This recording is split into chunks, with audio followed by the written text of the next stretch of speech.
So how do we actually write comments?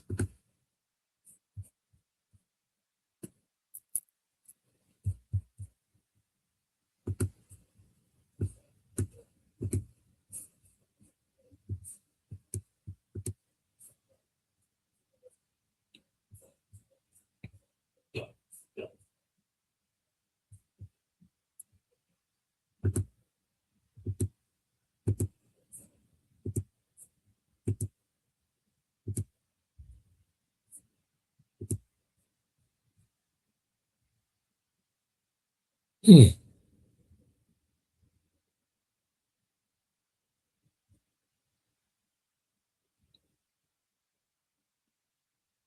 Am I not doing this right?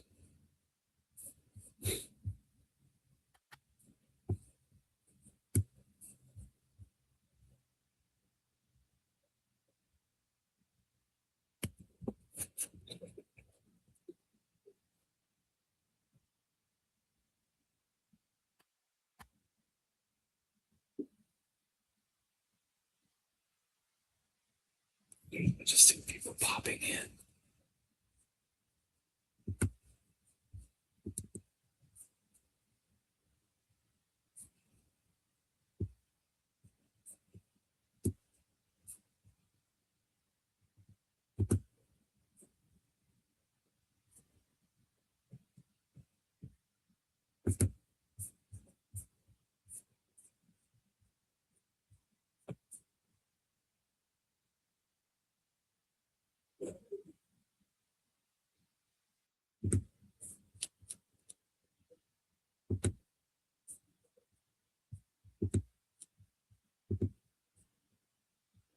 Yep.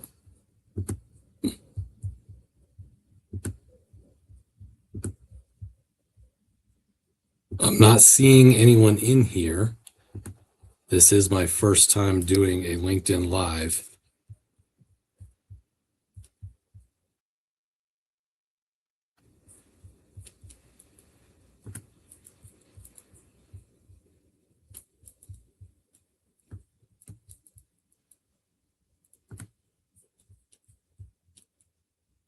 Hey guys. I'm not sure why StreamYard is not showing me people in the chat.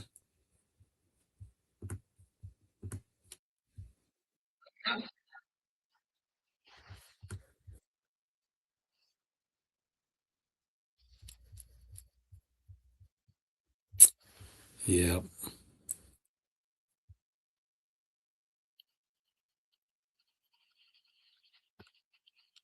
StreamYard is giving me issues, is what I'm seeing.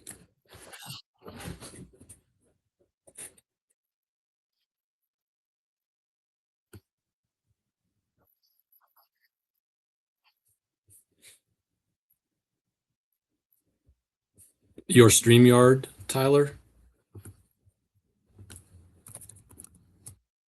Yeah, I see people on LinkedIn in the chat. I'm just not on the live. I'm just not seeing people on StreamYard in terms of being able to answer questions. Ah, gotcha.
let's change this. Okay, we'll just try it this way. I don't know how well it's going to do because my technology ineptness is coming through here. There's the delay with LinkedIn, which is where I'm watching the live versus where it's recording on StreamYard, and I'm just not up on this stuff. So my apologies. All right. I think we're good. Hopefully there's not much of an echo, and you guys can throw some questions out there. What have we got?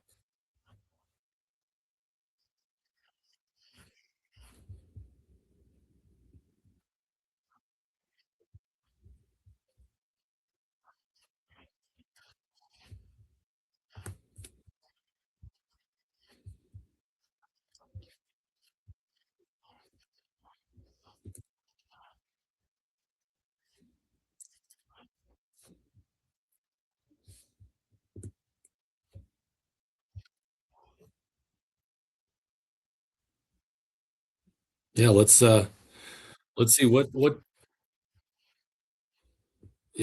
questions do you have for me?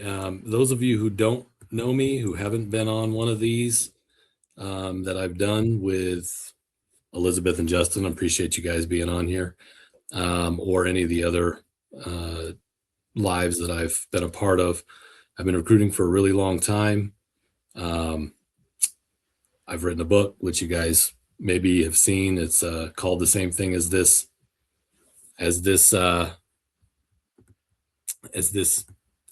live, which is from a recruiter's brain. So that's where you guys can find more information.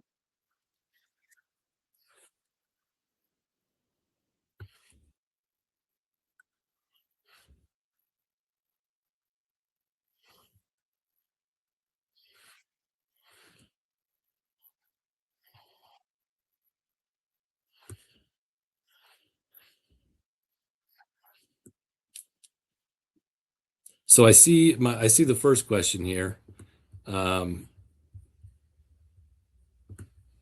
Lisa. Should you also be the first to apply to a role? And then here that ATS ranks all applicants. Does it matter if you're one of the first to apply? I mean, that's a really good question. I don't know that it matters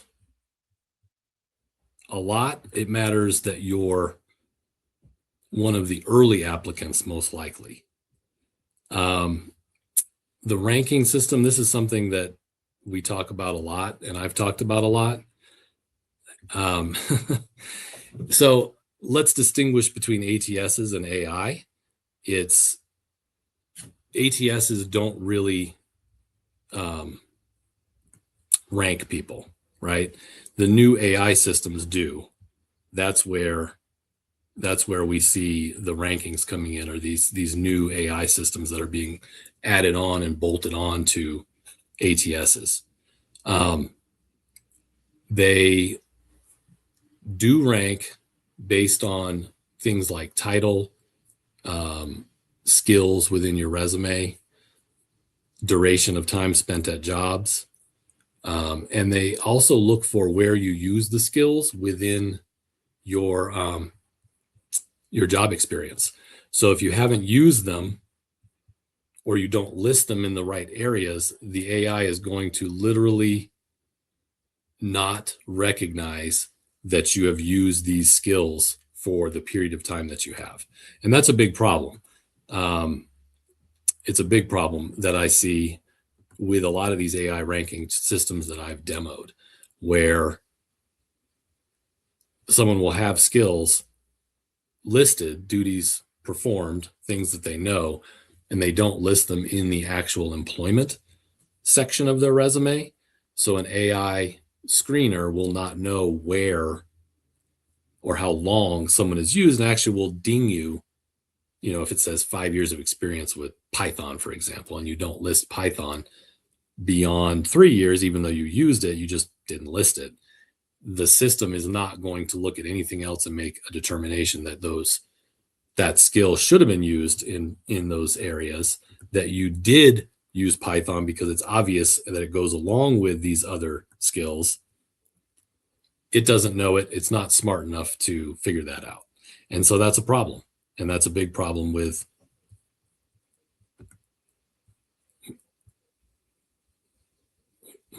seems to be paused.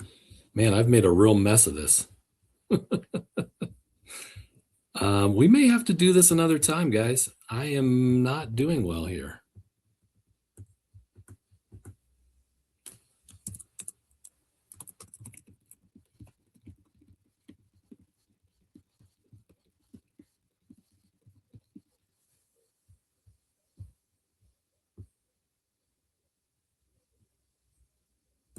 Holy crap.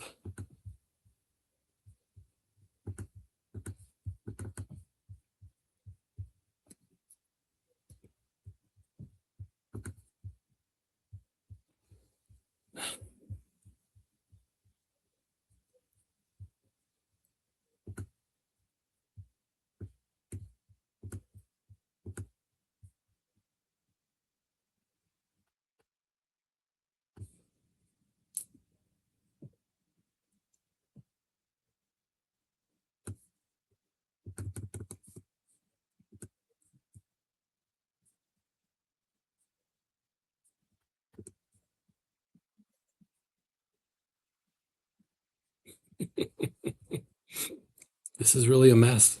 I'm really apologize, guys. Okay. So did you guys get most of that when I was talking about the ATS screening, AI screeners? I've actually demoed quite a few of those recently, as well as worked with some people on building them. And that's a big part of the problem that I'm seeing, is the inability to read between the lines. So your true test with the true test with your resume is to make sure you're really showing everything that you're doing for as long as you've done it. And that's the problem. The ones that I've demoed, again, I've just seen too many people rejected when the system can't determine that you have the skills or not. Now, the problem, and Lisa asked this question,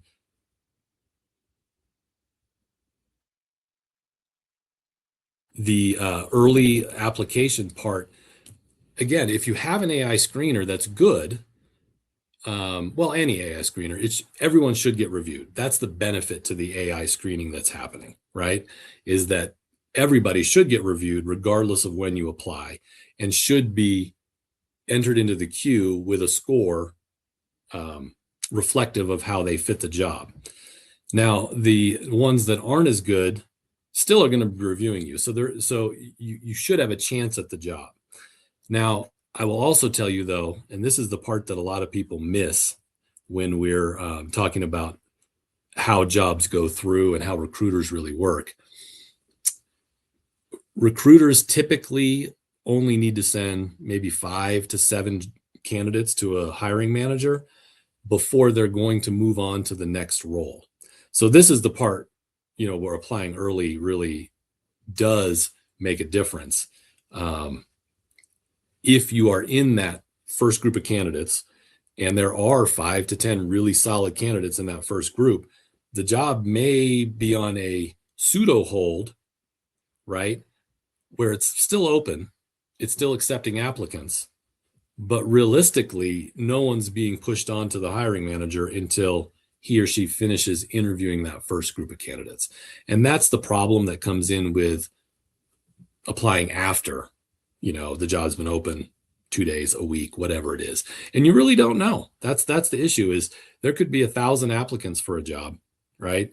And 990 of them could be not qualified. Or there could be 100 applicants in the first day and 80 of them could be well qualified. You really don't know. So I recommend if you find a job that really fits you, that you're a well-qualified candidate for, make sure that your resume reflects how you're a fit for that job. Really make sure that you go back in, get the skills into the areas on the resume in your employment sections that really attack the job description, right? All the things that they want, all the skills that they want to see, the accomplishments, the duties, the hard skills if they exist. Make sure that they're represented all the way through your employment, not just at the top. That's the problem, is that I see too many people will have like a skills summary and they don't really get into it in their job descriptions. And that's where you run into problems. Let me scroll through here. I've seen some other questions here. Jeremy asked, is there a reason more entry-level roles are requiring 3 to 5 years of experience? Well, if they ask for 3 to 5 years, it's not really entry-level. I think we're seeing less entry-level jobs, period, that require 0 years of experience.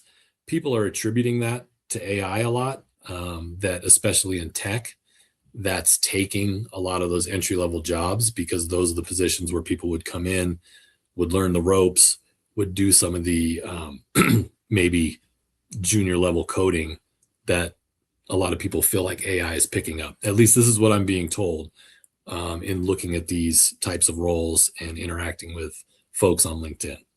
So again, if it's asking for 3 to 5 years, that's really not entry level. It's really junior to mid-level, to low mid-level. But I think even those, there's fewer of those. It's a result of the market more than anything.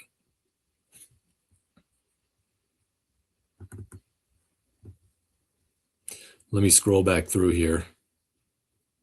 Any more questions?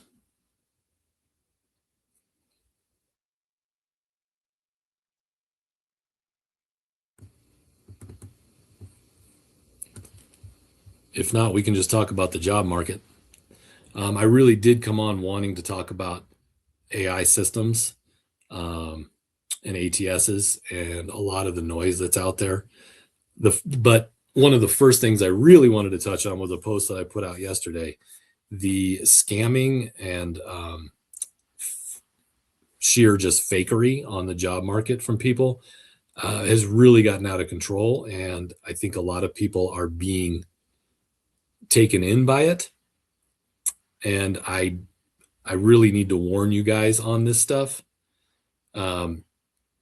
Take a look at my post if you want, but the biggest thing now that you really need to watch out for, anyone that asks you to pay for ATS optimization when you apply for a job or a recruiter reaches out to you, that's fake. Don't do it.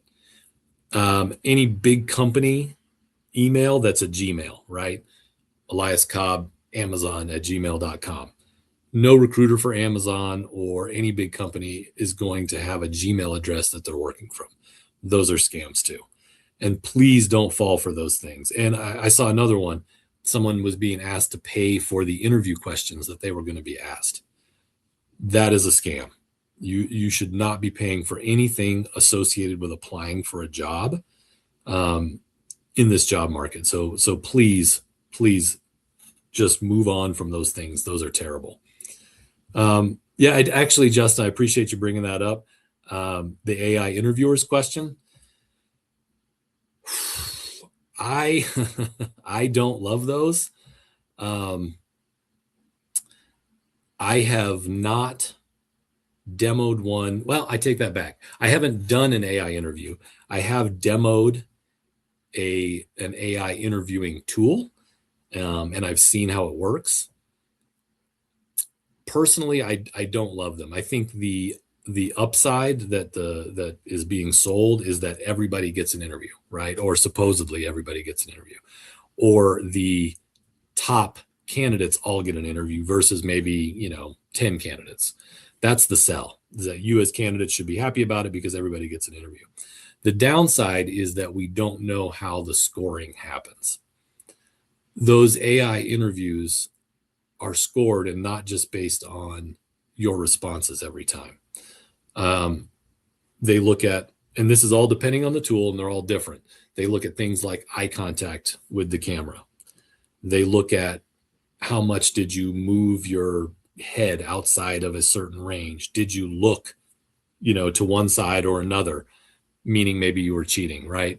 Did you open another tab on your computer, which some people might do? They might have their resume up. They might have their LinkedIn up. They might have some notes up to associate with doing an interview. These AI tools are a lot of the times now being built so that they can actually screen those things and are actually scoring them. And just from having worked with people, and I know there's a lot of interview nervousness and interview anxiety, right, that can happen. I don't love the idea of grading people based on things like eye contact or looking at notes or anything like that. I don't love it. I think they can do the job. I'm just not sure that the technology is there yet. It may get better. It may get to the point where it's a much better give and take. I don't know. So far, I'm not fully on board with an AI interviewer. I probably won't be using it, for my positions very often in the near future. But I think they are here to stay, unfortunately. So learning how they're scored is probably an important thing to do. And that's something I plan on looking into. And hopefully sharing with everybody more frequently is what are these things that you should be looking for? How do you go best about doing an AI interview and making sure that you don't get dinged for, heck, just taking some notes or looking at a tab?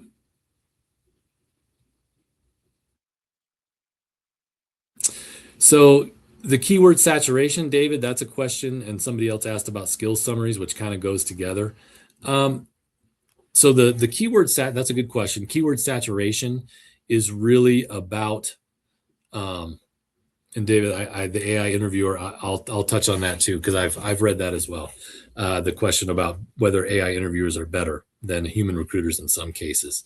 So first, the keyword saturation, that's kind of an older idea from the old ATS days when the ATS would screen resumes. And I use screen in the lightest possible sense there. They basically would count the density of keywords, right? If you applied for a Java developer position, for example, the view was the more times you said the word Java in your resume, the better Java developer you must be, right? And that's where that keyword density concept came from and sort of took on a life of its own. From what I can tell with the newer AI screeners / even built-in AI into some of these ATS systems, it's better than that, which is good, right? They're not looking at that keyword density. They're more looking for concepts around, patterns around the keyword that they're targeting, right? But they still, from what I can tell, they still do look for those keywords within your experience, right? To validate how many years of experience you have with a certain skill, duty, responsibility, whatever that thing is that the tool is looking for. They are going to look for a phrase or a term within that experience section. So having a skill summary is fine. I actually think it's a good idea, especially for keyword heavy jobs like in technology. Because it does help human recruiters look at a resume and kind of quickly see these are all the things you've worked with, right? And then let me now see where you worked with those things. The AI side of it wants to see them sprinkled throughout your experience. And honestly, hiring managers want to see that too. I've had plenty of hiring managers who do the exact same thing that a lot of these AI screeners do, and they will count up the years of experience within a person's resume. And if I claim 10 years of Java for my candidate when I do the submittal, and they don't see 10 years of Java mentioned on the resume, they usually question it. So I think having both is a good idea, but if you had to pick, let's say your resume is too long, the keyword block summary is taking up too much space, I would err on the side of putting it within the jobs versus the keyword summary. Now, the comment David made about the studies showing AI can be better than human recruiters, I do see the point, especially in high volume positions like you mentioned, call center. I think retail, anything that's a high volume type role where there's going to be lots of applicants, high turnover, large classes starting at the same time, 30 people, 10 people, whatever, week after week. I do see the value of doing a standardized, faster paced AI interview because they are going to be able to talk to more people. The more complicated the role gets, though, the more nuance there is, and that's where I think the AI interviews are falling a little bit short. Robert, easy apply question, and Alan answered a little bit on that. I can absolutely tell you Alan is right. And from the back end of my using LinkedIn as a posting source, it actually will tell me, I'll get a report that says 15 people started the application process today. Doesn't mean they actually completed it. And so if I direct you to apply to through my website, LinkedIn will often show me the people who clicked on apply but didn't finish the process, so I can go back and maybe reach out to them and try to figure out why they didn't finish. I don't know if anybody actually has done that or not. I mean, I've done it, but I don't know if other recruiters do. But the point is, lots of times those people who start the process don't finish it. So when you see that number, it definitely does not mean there's that many applicants in for the job. So don't let that dissuade you from applying. I think what's probably more important to look at is how long the job's been open. Maybe if it's been reposted, those are the things that are going to tell you what's going on, right? If there's probably a lot of people in the queue. I still say if you're a good fit, if you have the skills, if you're well qualified and you're in the industry especially, go for it. The key with all of this stuff, though, especially with applying for jobs, and this is a big point, is you really should follow up with the manager, follow up with the recruiter, follow up with somebody if you can. A lot of times you can't tell who posted the job. You won't know who the hiring manager is. I get it, right? You won't be able to send any sort of a follow-up message. But if you can, write them a note. And most of you maybe have already heard me say this somewhere. But myself, as an example, I post jobs on LinkedIn. My LinkedIn profile has my email address in it. I'm very easy to find. Less than 1% of people who apply to my jobs will actually write me an email. In fact, I've had a few jobs posted this week, and the only direct emails I've gotten on them have been from cloud.ai. I'm guessing it's some sort of AI automated application tool that's going through and applying for the job and then creates this follow-up email to the poster of the job. The problem is everybody's email reads exactly the same. So quickly I started ignoring those emails because they're not meaningful. But when I get an email that's written directly to me that I can tell is not from an AI application process and it's genuinely written by the person applying to the position, I always open the resume. There's no reason I wouldn't. And I actually believe that to be true for most people out of curiosity alone. But for recruiters, again, like I said in the beginning, I'm only looking to get 5 to 7 resumes in. If you send me an email with your resume and you say, this is why I'm a great match for this job, and you point it out in your email, why wouldn't I open the resume? You've just saved me a lot of work. If I've got 400 applicants, you just saved me a whole bunch of work going through those resumes to find maybe somebody who is well qualified. And I'm telling you, almost no one does it. I get lots of in-mails through LinkedIn. I try to get through them all, but I don't always see them. And the reason is, A, a lot of people do it, and B, lots of people are selling stuff on LinkedIn. So your in-mail about a job gets sandwiched in between all these software companies, services companies, trying to sell things to whomever, right? Me in this case, and I may miss it. It just gets buried and I don't always see it. So Elizabeth, you asked, when it's reposted, if you should still apply. I say yes, especially if you're a good fit. Now, if you applied the first time, and maybe that's your question, should you apply again? Maybe, honestly, if you didn't receive any sort of rejection, and you still feel like you're a good match, I would, if I were on the job market, I would do it. And I might try to track the person down this time and see if I could figure out why I didn't hear anything the first time. You could have just gotten buried in a big pile of applicants. Maybe who knows? There's any number of things that could go wrong. The recruiting process, on the back end, there's a lot that goes on. When we're all working multiple positions, right? And there's multiple resumes coming in, and we're all just trying to get a handful of really good candidates on one job so we can move to the next one and get a handful of good candidates on that. And then, and so on and so forth. And sometimes we'll have to come back to that first one, right? If the manager interviews those 5 to 7, doesn't like any of them. And sometimes those reposted jobs are just auto reposted because it's a setting within LinkedIn. So could just mean the right person hasn't been found yet. So that's why I say absolutely go through the process and see if you can find a way in.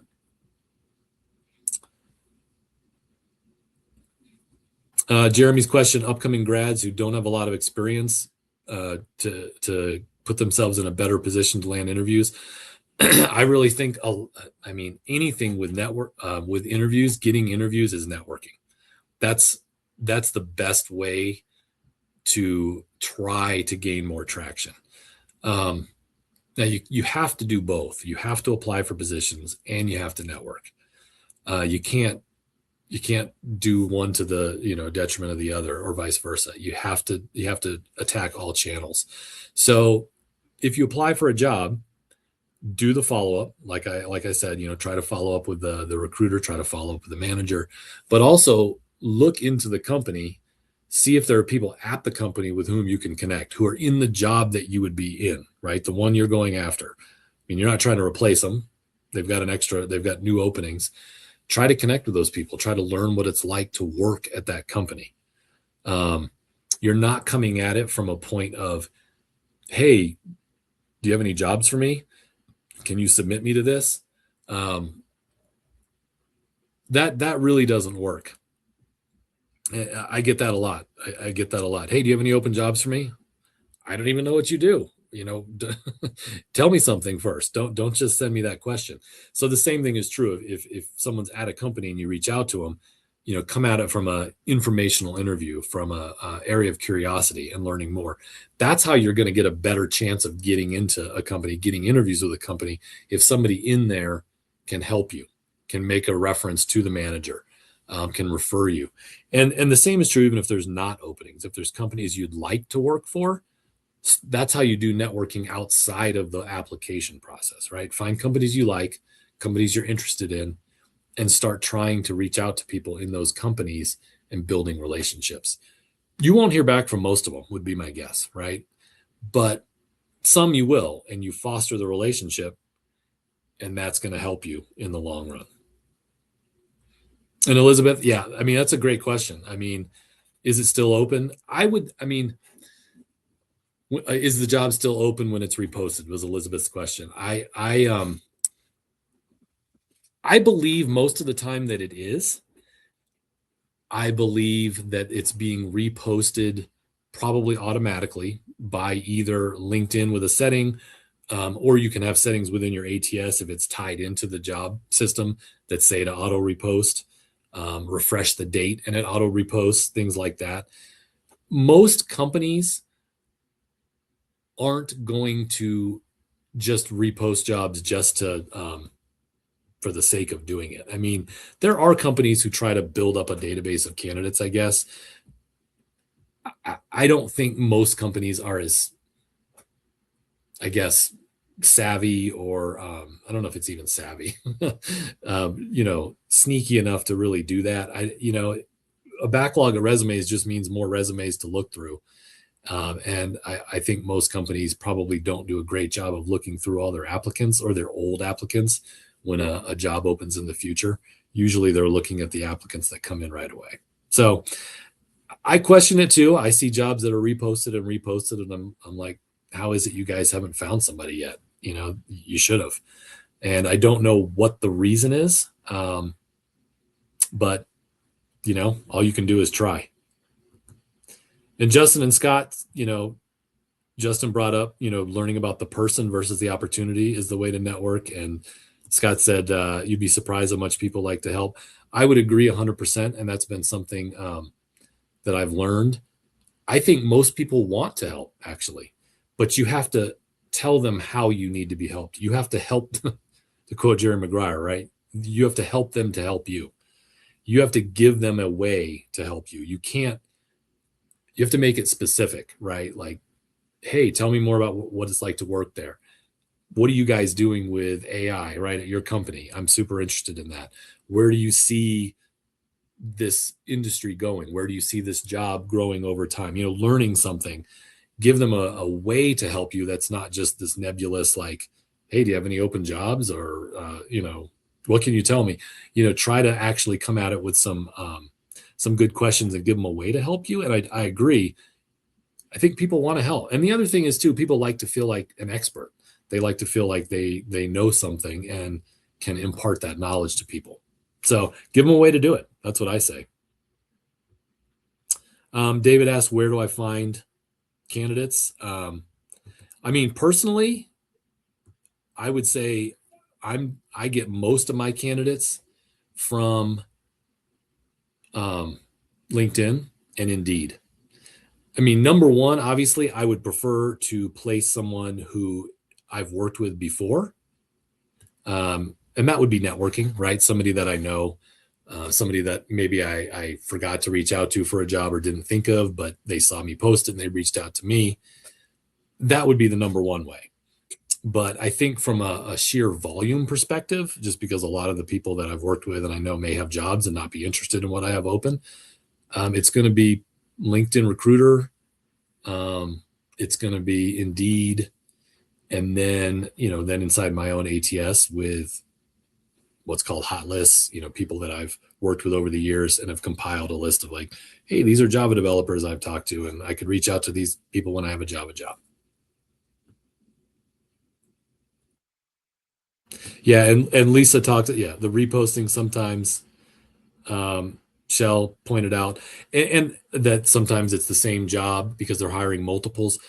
Those are called evergreen, or can be called evergreen positions if they're consistently open. Some companies won't put that they're an evergreen position, and that's why it just persists. But a lot of higher level positions are not, you know, evergreen roles. But there could be multiples. I mean, that's a really good point, and you don't know. So that's why I say always go for it, right?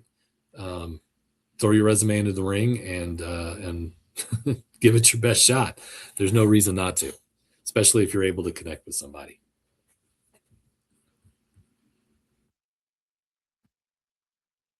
Any more questions?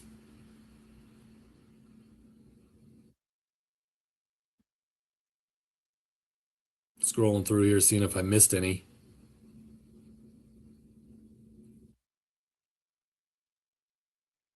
Yeah, I don't think I missed anything. So let me give you guys a little bit of interview advice that I've run into lately.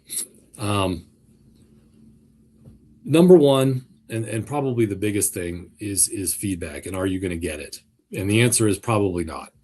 Most of the time, companies are not going to share their feedback, right? They're going to pretty much tell you, we filled it with somebody else, right? And that's about it. The main reason is that is going to be legal issues. They don't want to run into a lawsuit for discriminatory purposes. So they give their hiring managers or recruiters, they being, you know, legal or HR, someone who's reviewed this list, a drop-down list of approved reasons to reject candidates. So you just should not expect to get feedback, unfortunately. I know most people would like to get feedback. It's just not going to happen. Then if you do happen to get feedback, I do feel like you guys should don't take it to the next job, to the next interview, right? There's very little feedback that you're going to get that's going to truly be relevant job after job after job. There's certain things that could be, certainly if there's a specific skill like in technology, you need to brush up on your SQL or learn more about X technology or get a certain certification. There's certain things that could be translatable, but the vast majority of it is very, very personal, right? It's very specific to the team and the hiring manager who's doing the interview. Therefore, you really can't take that feedback and apply it to most other interview processes that you're going through. There's really two pieces of interview feedback that I hear the most, other than, just didn't have the skills or enough experience in one area. It's either talked too much, talked too little, to break it down to really two very short phrases. Talked too much is didn't answer the questions directly, went off on tangents, dominated the interview. I've gotten that feedback more times than I can count. And it really comes down to the hiring manager saying, I couldn't even get it more than one question in. The candidate started talking and I never was able to ask my next question.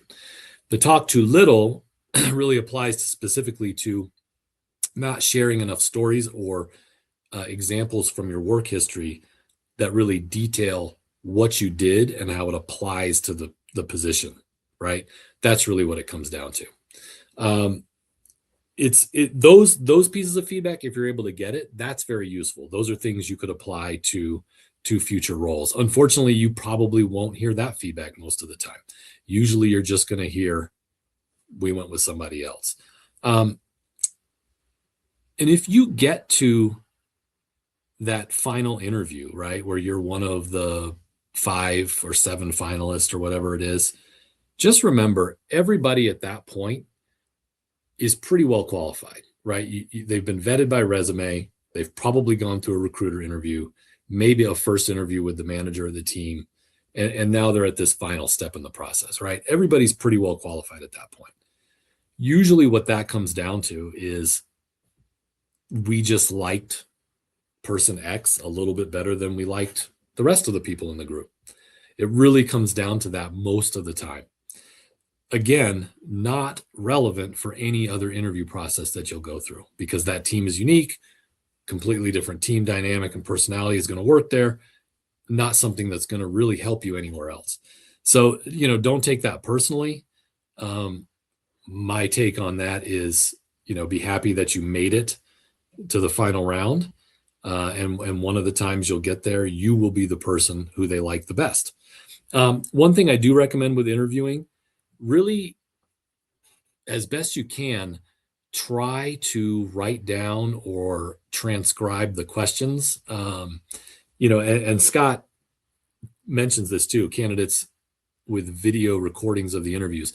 I have seen candidates add their own Otter AI or, whatever AI note takers onto videos. You would have to get permission from the interviewer probably to do that. I do see value in it if you're able to do it. Questions are going to come up over time that are similar and may catch you off guard, right? There's things that companies will ask, especially in personality type interviews, scenario-based interviews, that you can prepare an answer. And if it catches you off guard one time, and if you write it down and don't forget about it, then you'll have that answer or story prepared for the next time.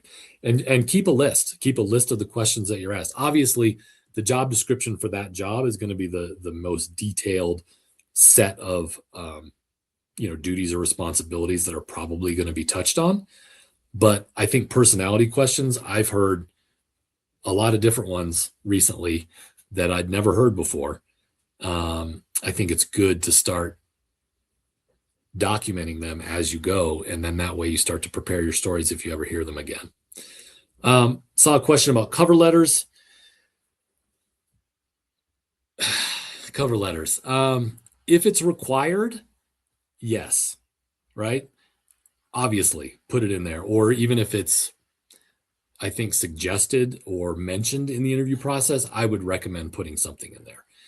Doesn't mean it'll get looked at, but I have seen enough recruiters say, we asked for a cover letter and they didn't put it in there, so we ruled out 90% of our candidates.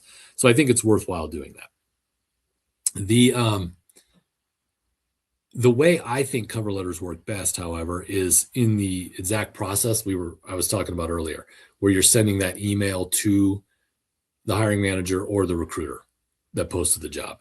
That's your cover letter, right? You're saying to the person, hey, I applied for this job.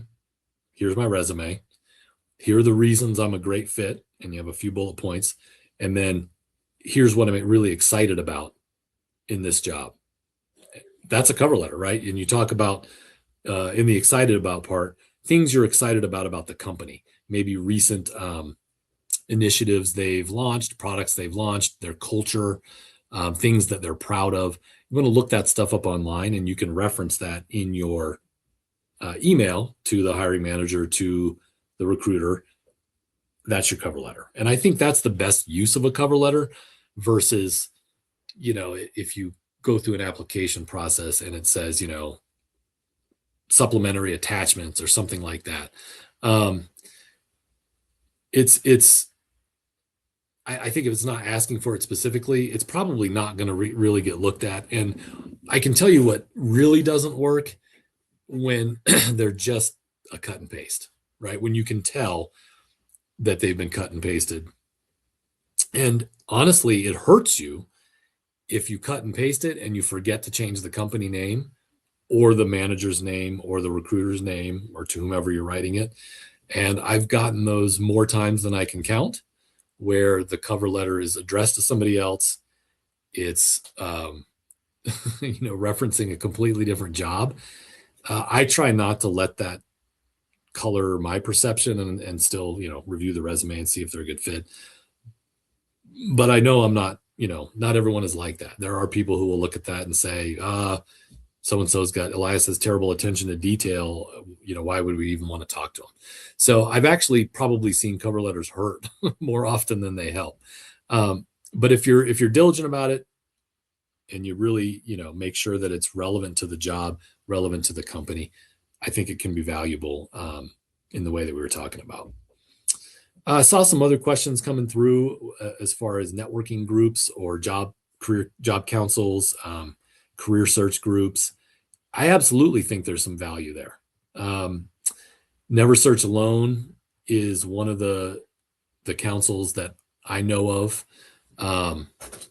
It's a book also, and that the Phil who wrote the book has also created these free job search councils that pair people, group people up, 4 or 5 people, and they help each other through the job search. And I do think there's some value to it. I've launched some networking groups that people have been a part of. And I think the biggest value, honestly, is having other people who are going through the same thing as you. Certainly there's networking help. They can certainly help you with your resume. They can help you with what you're targeting and the things you're going after. But from what I've been told by people in these groups, and specifically the ones that I've hosted, is they really got the most out of it as like a support group, honestly. I want to go back to a question David had because I saw it fly through, but I missed it. And it asks about how LinkedIn Recruiter ranks search results. This is a really good question. This might, take me through the rest of the time here. The way that LinkedIn Recruiter organizes results is a mystery to us as recruiters. Most job boards will allow me to sort by things like relevance, which would be their own internal, ranking system. Activity on the platform, meaning the last time they were on the platform, but maybe didn't update their resume. Resume date, so that would be the last time the person actually updated their resume on the platform. Zip code radius sometimes is another way that I'm able to sort. And that's on things like Indeed and Monster and Dice and some of the other job boards that people use. LinkedIn gives you one choice, and that's their ranking. So I don't know exactly how it ranks people. What I do know is that all I see when I pull up a list of results on LinkedIn Recruiter, so I do my search, I get a list of results. All I do see your name, I see your location, I see your headline, and then I see your last 3 job titles. And and then their company and dates, right? So the last 3 jobs, but just the titles. I see no details. So this is one of the things I've talked about a lot. Your titles on LinkedIn have to be directly related to the jobs that you're going after. They really do. They have to touch on those things, because if you have a weird title, internal title at a company that doesn't make sense outside of that company, or isn't really relevant to the job you're going after, you're probably not getting reviewed. And I'll give you an example. If I'm looking for a project manager, right? And by the way, all of these job boards allow us to search by title, including current title, meaning the title of your current or last job. We can make it so that we only see people whose last title was what we want. But let's say I'm searching for project managers, and I'm just, I've created a search string. I'm not using the title field. I just, put some stuff in my keywords, and I get 25 results per page, right? And I see 15, 20 of them all have titles of project manager, project manager, project manager for the most recent 3 titles. And then there's some other people in there with, systems analyst, systems specialist, whatever, other titles that aren't project manager. Well, go back to what I talked about. I'm trying to find 5 to 7 really good resumes really quickly. So who am I going to start with, right? I'm going to start with the people whose titles line up with what I'm looking for. Does it mean people who don't have those titles are not a good fit? No. And I've found some really good candidates who don't have titles lined up. But it's a way that recruiters think and work to try to work quickly, which we all have to do. Honestly, that's how people review resumes too. But when the resume is in front of you, your eyes naturally look at a little bit more than just the title. LinkedIn, Indeed, most of them only display your titles at first. We can't see anything but that. And from those titles, we have to decide if we want to look at the rest of your profile. So if you're not optimizing your titles for your job search, you're doing yourself a disservice. Now, Alan asked about using Indeed, Monster, Dice, etc. daily, right? When I go do searches, I generally will go to LinkedIn first, and then I'll go to Indeed. And I think those are probably the 2 largest job board sites right now. Those are the ones I jump to first, and then, I flow down from there. And I would say, I'm going to guess most recruiters who are searching are probably operating in roughly the same fashion, right? We think about who we know. We think about who's worked for us before.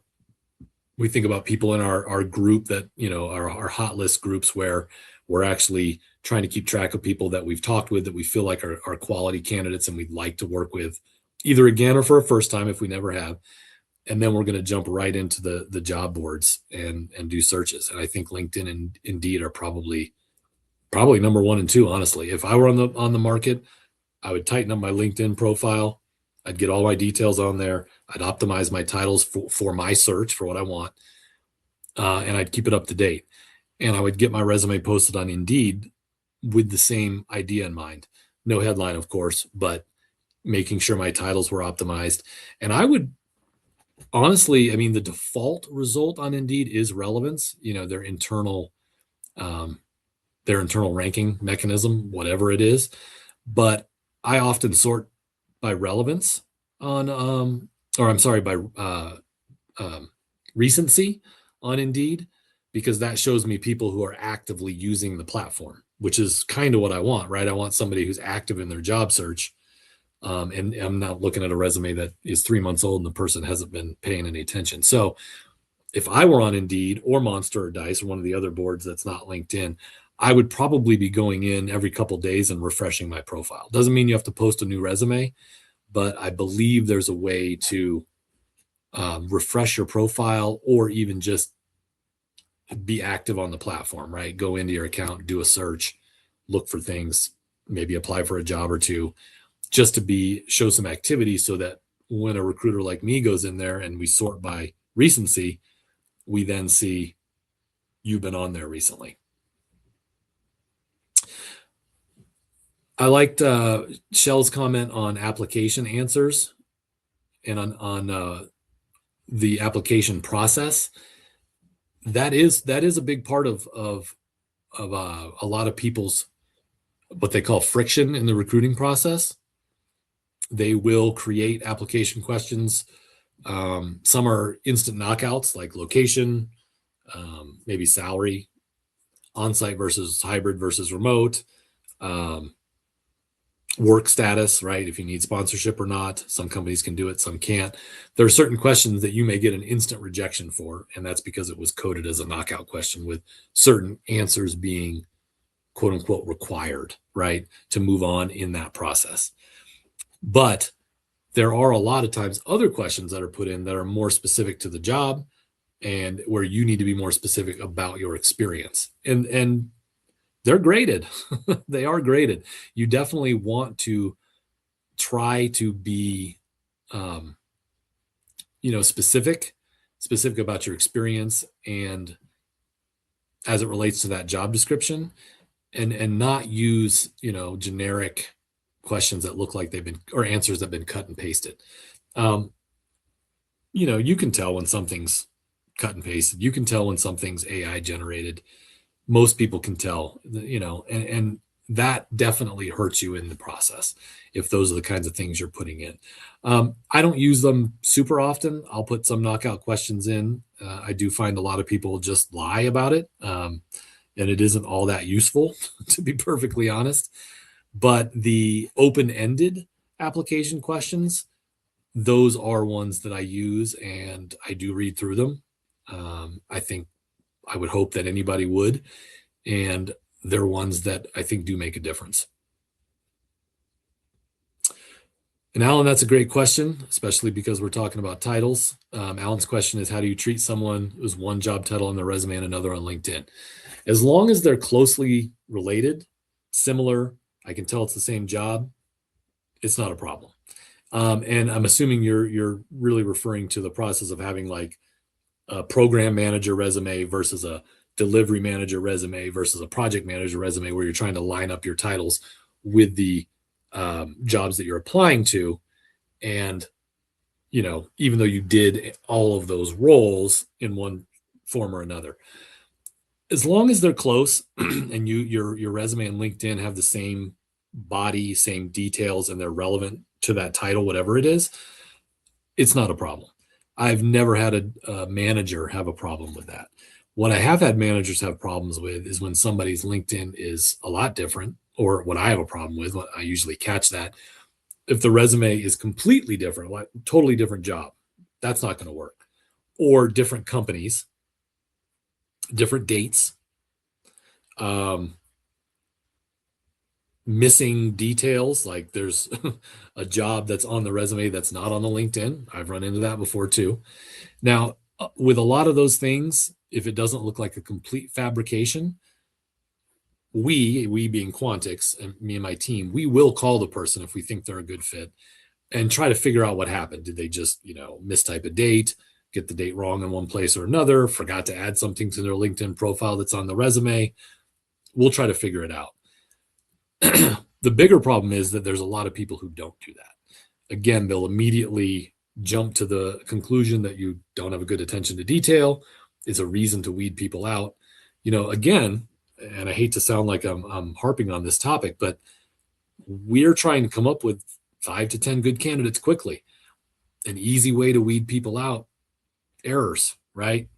Things that are just look like they're obvious misses in the resume. Jeremy, if you're a student, that's a tough one. I think if people are recruiting for entry level, I don't think they're going to worry too much about what your titles are, right? That the entry level market is a little different than the market that I typically recruit in. I think if you have, computer engineering student, people will understand that you're looking for a computer engineering job, right? If you decide to do some work, if you're trying to freelance, if you're doing some stuff on the side on your own and it's your own thing, call yourself what you're looking for, right? Software engineer, whatever. Call yourself that because it's your own freelance thing. You can put whenever you graduated to present, and then any little projects, self-study, certifications, you can mention those under your freelance or contract work, or whatever you want to call it. And then that way you have a title in there. It's a title you've given yourself, but that's not a problem. And that title can be lined up with the type of jobs you're going after. Well, we have reached 6 o'clock, and I appreciate everybody being here, and I wholeheartedly apologize for the snafus at the beginning with StreamYard. It's my first time doing it. It will get better. I'll make sure that, I have a little more experience with it next time around. I'm definitely going to try to do these every few weeks, at least monthly, and try to answer everybody's questions as best I can. If any of you want to join, didn't get your question answered, please send it to me. I'll try to make sure we cover it in the next one. And I definitely appreciate you guys all being here. Thanks very much.